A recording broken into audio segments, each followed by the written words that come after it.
સુરત થી આવું છું. હું 4 વર્ષથી એક દારૂ પીઉં છું. હું ધંધો કરું છું. મારી ધંધો છે એમાં હું જુગારમાં પૈસા નાખું છું અને જુગારમાંથી હારી જાઉં એટલે હું દારૂના લતે ચડી. મારી જુગારમાં હારી ગયા એટલે કે પણ જુગાર કર્યા વગર કોઈક ધંધો કર ને. આમાં હું ધંધો જ કરું છું. માપ પૈસા આવે ને એટલે તરત જુગારમાં નાખી દઉં. જુગારમાં પૈસા હારી જાઉં એટલે દારૂના લતે ચડી જાઉં. હું બંધ કરવાની ટ્રાય કરું છું પણ છતાંય ગમે ત્યાંથી પૈસા આવે એટલે તરત એમાં જ જતા રહી. સારું. 2 રિવર ભર્યા ને તે મારા કેટલા ભર્યા? 2 ભર્યા. હા બરાબર ને? હા.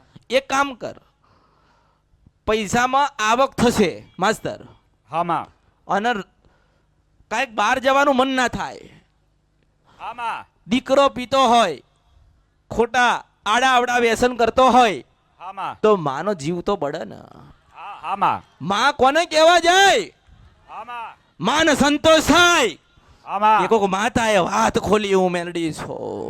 માં એ માનો જે માએ તન જન્મ આપ્યો એ માને ચિંતા, એ માની ચિંતા દૂર કરતી હોય ને તો એનું નામ મેલડી. હામાં બેન શાંતિથી રડ્યા વગર બોલો. અરે માસ્તર, હામાં આ ખુશી ના હાસુ હોય. હામાં માં મનમાં હોય ને કોની આગળ રોશે, કોને કે છે હામાં એ વાત ખરી આ માડી. છૂટવું તો સપ છોડાવે કોણ? એનું નામ અમર્તની મેલડી. એ વાત ખરી માડી. ભક્તિ તો કરો છો ને, માતાના સંબંધો તો છો તો ખરી ને, કુળદેવીને ખોડિયાલ બધું કરો છો તો ખરી ને, કે મૂળ તારો દીકરો કહેવાય, મૂળ તમારું સંતાન કહેવાય ને. તમારી જ આંખોની સામું આવું કામ કૃત્ય કરતો હોય તમને ગમે ખરી? કોઈ માના ગમે ખરી? મારો દીકરો આજે લાખ રૂપિયા કમાઈને આવ્યો પણ લાખ રૂપિયા એડે ગયા.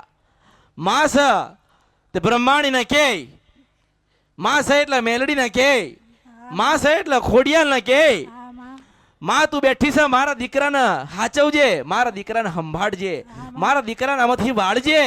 તો આ સમય આવ્યો હું મેલડી છું. માં તમારી કુળદેવીને કરેલી અરજી એડે નહીં ગઈ, સમય આવ્યો હું મેલડી છું. માં એટલે પહેલા તો તારા દીકરો સંપૂર્ણ સત્યના માર્ગે ચાલશે. આવી બાય ધરી આ અમર્તની મેલડી લે છે.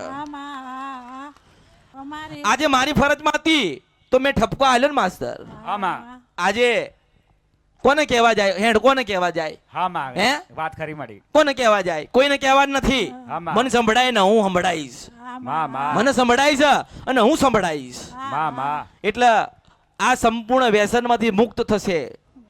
4 મહિના થાય માસ્તર, આમાં અને સામેથી સંદેશો કોક આવે, તારા દીકરાના લગ્ન કરજો હું મેલડી છું. માં આવા તું વિચાર કર માસ્તર. આમાં આપણે કહીએ ને કે શિગોતર માં થયા, આમાં મારા દીકરાનું કોણ? માં મરી જાય આમાં આનું કોણ? ખરો એને માડી. એને એટલી બુદ્ધિ, એ દીકરાને એટલી બુદ્ધિ નથી માં. ચાલો નથી, પણ અમારાથી મેલડીએ તો જ્ઞાન આપ્યું ને આમાં કે પત્ની છે ને 10 વખત મળે.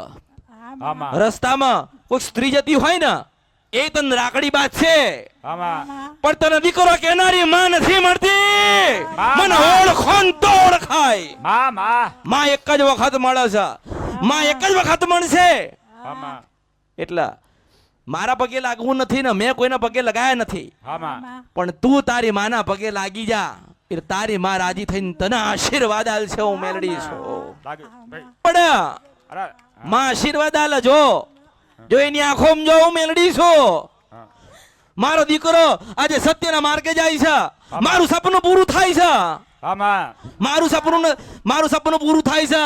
આમાં માએ મારી અરજી સ્વીકારી. આમાં એટલે દરેકને હું કહું છું આમાં કે કોઈને ના કઈ કહી એકતા હોય ને એ અમરથી મેળવીને કહેવા આવજો. આમાં હું નારાયણને કહેવા જઈશ, તમારી કુળદેવીને કહેવા જઈશ. આમાં માં રાત્રે 12 વાગે માસ્તર ભજન કરે ને તો શું કે ખબર છે? આમાં માતાજી મારા દીકરાને વાળજો, આમાં. મારા દીકરાને લગ્ન કરી આલજો. આમાં માં છે એટલે તો માગશે. આમાં માં છે તો કોના માટે માગ્યું?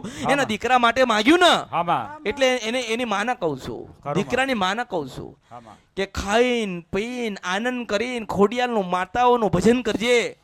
આજથી તારો દીકરો મારો થયો. આમાં રાજી રે